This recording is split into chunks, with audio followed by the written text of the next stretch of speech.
Hello myself doctor Priyanka, welcome back to my channel. और आज के इस वीडियो में हम बात करने वाले हैं कि टेढ़े मेढ़े दांतों को किस तरीके से ठीक किया जाता है। नेचुरल कौन सा तरीका होता है, यानी प्राकृतिक कौन सा तरीका होता है जिसमें हम हमारे दांतों को ठीक कर सकते हैं। इसकी सबसे सही एज कौन सी होती है जब हमें हमारे इलाज करवा लेना चाहिए, या इसके इलाज में कितना समय लगता है, इसमें हमारे पास कौन कौन से ट्रीटमेंट ऑप्शन अवेलेबल हैं।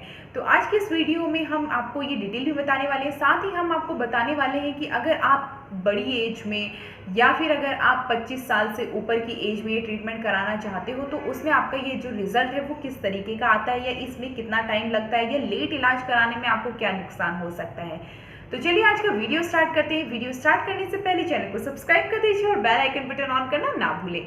तो चलिए सबसे पहले हम बात करते हैं कि जब भी छोटे बच्चे धीरे धीरे करके बड़े हो रहे होते हैं, यानी 9 या 10 साल की उम्र में उनके दांत बहुत ज़्यादा आगे पीछे होते हैं, दांत बहुत ज़्यादा अजीब दिखते हैं, कुछ दांत बड़े दिखते हैं, कुछ बहुत छोटे दिखते हैं और कुछ बहुत पीछे होते हैं, कुछ आगे होते हैं। इस एज को हम लोग कहते हैं अगली डकलिंग स्टेज, यानी इस स्टेज में हर किसी बच्चे के जो दांत होते हैं वो आगे पीछे टेढ़े मेढ़े दांत हो रहे होते हैं। तो इस एज को आप निकलने दीजिए। इस एज में आपको कोई ट्रीटमेंट नहीं कराना, यानी 9 से 10 साल की एज में आपको बच्चे का कोई भी ट्रीटमेंट नहीं कराना है। इस एज में ये सारी टेढ़े मेढ़े दांत होना बहुत नेचुरल है। तो चलिए बात करते हैं सही एज क्या है दांतों को सही करवाने की, दांतों को सीधा करवाने की, या जिस शेप में हम चाहते हैं उस शेप में दांतों को करवाने की सही एज क्या है, और आप लोग इस एज को कैसे पहचान सकते हैं कि हाँ अब इस समय हमें हमारे इलाज के लिए जाना चाहिए। तो इसमें हम बात करते हैं कि जब भी आपका ये 9 से 10 साल वाला फेज़ निकल जाता है और आप 11 से 12 साल के होते हैं या 12 से 13 साल के होते हो, बट जो आपके टेढ़े मेढ़े दांत हैं ये बहुत ज़्यादा और भी ज़्यादा टेढ़े मेढ़े हो रहे हैं, सही नहीं हो रहे, ये सही होते आपको दिखाई भी नहीं दे रहे होते हैं, तो उस समय आपको अपने डेंटिस्ट से कॉन्टेक्ट करने की ज़रूरत है, क्योंकि ये बिल्कुल सही एज है जिस एज में आपका जो इलाज है वो हो जाना चाहिए। सही एज में इलाज करवाने का हम इसलिए कहते हैं क्योंकि दांत जब भी टेढ़े मेढ़े होते हैं इस समय हम जब भी दांतों को खींच के या फिर दांतों को जब भी सीधा करने की कोशिश करते हैं तो ये जो काम होता है ये सिर्फ दांतों पे नहीं किया जाता, दांतों के साथ साथ ये हड्डी की जो दांतों की जो हड्डी होती है उसको भी रीमॉडल किया जाता है। यानी जिस समय आपके दांत अगर टेढ़े मेढ़े हैं तो उसी समय आपकी हड्डी भी थोड़ी उबड़ खाबड़ सी होती है, तो हमें क्या करना होता है दांतों को सही शेप में लाते हैं, उसी के साथ हम हड्डी को भी सही शेप में लाते हैं। इसीलिए कहा जाता है कि जब आपकी एज थोड़ी ग्रोइंग हो या जिस समय आप बढ़ रहे हो उस समय आपको आपके दांतों में तार बंधवाने चाहिए। जिस समय आपको आपके दांत जो टेढ़े मेढ़े हैं ये करेक्ट एज होती है जिसमें आपको अपना इलाज करवाना चाहिए। तो चलिए बात करते हैं हमारे पास कितने ऑप्शंस अवेलेबल हैं या कितने तरीके हमारे पास अवेलेबल है जिससे हम हमारे टेढ़े मेढ़े दांतों को पूरी तरीके से ठीक करवा सकते हैं। तो चलिए सबसे पहले मैं बात करती हूँ, इसमें आते हैं मेटल ब्रेसेस, यानी जो हम आपने तार बांधे हुए देखे होंगे, जो मेटल के जो तार बांधे जाते हैं ये एक जो होता है ये पुश प्रिंसिपल पे काम करता है, यानी ये धक्का मारता है। यानी अगर आपके दांत बाहर की तरफ है आगे पीछे हैं तो उसको धक्का मार के उसकी जगह पे लेके आता है। तो बट इसमें क्या रहता है कि ये जो तार बंधे हुए हैं काफ़ी लोगों को ये दिखने में बड़ी प्रॉब्लम देते हैं कि मेरे को तार बंधवाने पसंद नहीं है, या तार मैं इसलिए नहीं बंधवाना चाहती हूँ क्योंकि मेरे को स्कूल में जाके चिढ़ाते हैं, या फिर इस तरीके के काफ़ी जो चीज़ें होती हैं इस वजह से आप जो मेटल वायर्स है वो नहीं लगवाना चाहते हो।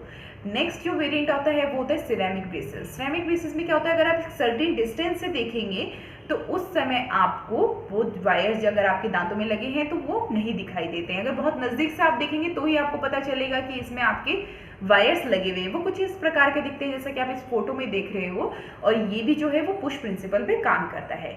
नेक्स्ट अगर हम बात करें कि जो आपके लिंगुअल साइड में लगते हैं, यानी दांतों के अंदर वाले हिस्से में लगाए जाते हैं, ये पुल प्रिंसिपल पे काम करते हैं, यानी दांतों को अपनी तरफ खींच के काम करते हैं। इसमें क्या रहता है, इसमें भी आप आराम से बोल सकते हो, बातें कर सकते हो, इसमें आपको कोई भी तकलीफ नहीं आती और सामने वाले को पता भी नहीं चलता है कि आपने ब्रेसेस लगाए हुए हैं। बट अब इन तीनों तरीकों में से सबसे अच्छा तरीका क्या है ये आप खुद ही जान सकते हैं। जब आप किसी चीज़ को धक्का मारते हैं तो वो ज़्यादा आसान तरीका होता है बजाय उसके जिसमें आप खींचते हैं। तो आपके जो मेटल ब्रेसेस है, सिरेमिक ब्रेसेस जो आपके बाहर की तरफ लगते हैं वो आपके दांतों को पूरी बहुत अच्छे से ठीक करते हैं और थोड़ा कम समय लेते हैं लिंगुअल ब्रेसेस के कंपैरिजन में। अगर किसी चीज़ को आप खींचते हैं तो उसमें थोड़ा ज़्यादा समय लग जाता है और धक्के मारने में थोड़ा कम समय लगता है। तो आप अपनी चॉइस के अकॉर्डिंग डिसाइड कर सकते हैं कि इसमें क्या आता है। रेट्स की बात जहाँ पे करें तो मेटल ब्रेसेस की आपको सबसे कम रेट मिलेगी, इसी के बाद में आपको लिंगुअल और सिरेमिक की हमेशा इससे ज़्यादा रेट मिलती है। अब काफ़ी लोगों को ये रहता है कि मुझे दिखने वाले तार बनवाने ही नहीं है, तो आजकल क्या कहती है ट्रांसपेरेंट प्लेट्स भी मिलती है जिसको हम लोग अलाइनर्स कहते हैं। अलाइनर्स की हेल्प से भी आपके जो दांत हैं वो पीछे कर दिए जाते हैं और बिल्कुल शेप में ले आते हैं। ये स्पेशली उन लोगों के लिए जो अपने दांतों पे तार नहीं बनवाना चाहते हैं। इसमें क्या रहता है, आप इसको निकाल भी सकते हो, अच्छे से क्लीन भी कर सकते हो, वापस लगा सकते हो। इसमें आपकी हाइजीन जो होती है वो बहुत अच्छी तरीके से मेंटेन रहती है। आपकी वो में चारों ऑप्शन है, चारों ऑप्शन में से आप कोई भी ऑप्शन सेलेक्ट कर सकते हैं, रिजल्ट आपको सेम मिलेगा। किसी में थोड़ा टाइम ज़्यादा लग सकता है, किसी में थोड़ा टाइम कम लग सकता है। बात करते हैं कि रिजल्ट जब सेम मिल रहा है तो इन दोनों में डिफरेंस क्या है। डिफरेंस मैं आपको बताती हूँ। जितने भी आप वायर बनवाते हो तो इसमें आपको महीने में एक बार अपने डेंटिस्ट के पास जाना पड़ता है। वहीं पे अगर आप क्लियर अलाइनर्स कराते हो तो आपको 15 से 20 दिन के अंदर ही जो नया प्लेट होता है वो बनवाना पड़ता है। क्योंकि वायर्स में क्या होता है कि थोड़ा सा टाइट कर देते हैं, थोड़े से खिंचाव एक्स्ट्रा कर देते हैं, बट इसमें क्या है कि पूरी प्लेट ही चेंज होता है, पूरा अलाइनर ही चेंज होता है, वही आपको नया बना के देना पड़ता है क्योंकि जितना आपने किया है उससे ज़्यादा रहता है। इसमें क्या रहता है कि आपको 24 घंटे आपके मुंह में स्टिक रहते हैं, इसको आप अपनी तरफ से नहीं निकाल सकते हो। अलाइनर्स को आप निकाल भी सकते हो और ये आपके 24 घंटे नहीं लेता, क्योंकि काफ़ी बार हमें ऐसी जगह जाना होता है जहाँ हम तार नहीं बांध सकते, या घर में कोई ऐसा प्रोग्राम हो गया है, फंक्शन हो गया है, या फिर हमें किसी ऐसे बड़े इवेंट में जाना है जहाँ पे हम तार बांध के नहीं जा सकते, तो उसके लिए अलाइनर्स बेटर रहता है।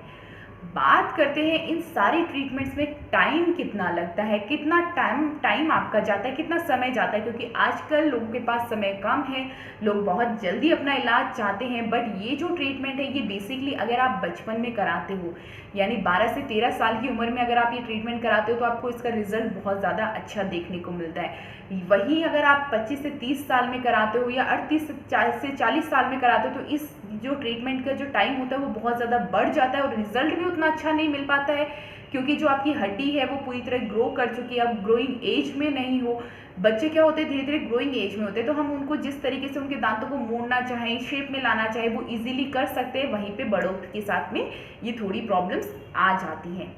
नेक्स्ट अब हम बात करते हैं कि ओरल हाइजीन आपको कैसे मेंटेन रखनी है। जो तार बांधते हैं उसमें आता है कि काफ़ी बार स्मेल आने लगती है, या आपको कुछ जो खाना है वो अवॉइड करना होता है, जैसे बर्गर, पिज़्ज़ा, स्टिकी फूड जितने भी आते हैं, चॉकलेट आ गया, बिस्किट आ गया, ये सारी चीज़ें आपको अवॉइड करनी होती है, क्योंकि अगर आप ये खाते हैं तो आपके तारों के बीच में ये चीज़ें फंस जाती हैं और वो बिल्कुल भी अच्छा नहीं लगता। तो इसके लिए क्या होता है कि इसके लिए आपको स्पेशली ब्रश दिया जाता है जिससे आप जो है अपने वायर्स को अच्छे से क्लीन कर ले। तो इस चीज़ का बहुत विशेष तौर पे आपको ध्यान जो है वो रखना पड़ता है। अब बात करते हैं, ट्रीटमेंट तो आपने करा लिया है, बट ये ट्रीटमेंट करते ही हम सडनली आपको बिल्कुल भी वायर नहीं खोल सकते हैं या आपको रिटेनर्स पहनने पड़ते हैं। ये आपको क्यों पहनने पड़ते हैं, क्योंकि हमने एक तरीका का प्रेशर आपके दांतों पे लगाया हुआ है। अगर वो प्रेशर को हम डायरेक्टली हटा देंगे तो आपके जो दांत है वो वापस अपनी जगह पे आने की कोशिश करेंगे। तो इसीलिए हम लोग इस समय आपको रिटेनर्स देते हैं। रिटेनर्स भी आपको कम से कम लंबे टाइम तक पहनना पड़ता है, ताकि जहाँ पे आपके दांत हैं वो उसी जगह रुक जाएं या फिर वापस अपनी जगह पे जाने की कोशिश ना करें। वायर्स बांधने में एक ये प्रॉब्लम ज़रूर आती है, तो ये वायर्स जो है ये आपको 13 साल में या फिर 12 से 13 साल या 13 से 14 साल में करवा लेना चाहिए, तभी आपका जो रिजल्ट है और टाइम ड्यूरेशन है वो दोनों बहुत अच्छा रहता है। तो चलिए बात करते हैं इसमें कितना समय लगता है, कितना टाइम लगता है जब भी हम तार बंधवा के अगर अपने दांतों को सही करवाना चाहें। अगर आप एक ग्रोइंग एज में करवा रहे हो तो इस समय आपको 8 महीने, 1 साल, 1.5 साल या 2 साल भी लग सकते हैं। ये डिपेंड करता है कि आपके दांतों के ऊपर कि वो कितने ज़्यादा टेढ़े मेढ़े हैं। वहीं पे अगर आप बड़े हो गए यानी 25 में, 30 में इसमें कराते हो तो इसमें आपको थोड़ा ज़्यादा समय भी लग सकता है।